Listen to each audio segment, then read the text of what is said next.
Bili na lang po kayo ng charger, sir. Hindi naman na kayo lugi dito eh. 3 naman po to, tsaka mga gumagana to. Ito po, hindi lang naman nagtutuloy yung Windows nito eh. Namamatay lang siya agad eh.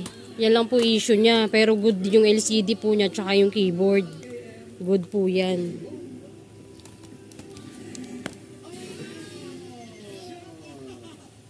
Good po LCD niya ang keyboard.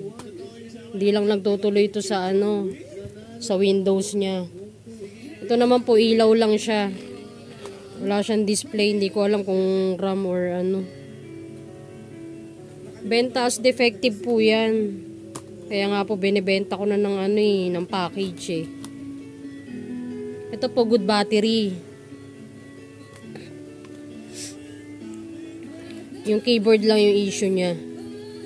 Tapos ayun nga yung hindi ko alam kung sa hard disk.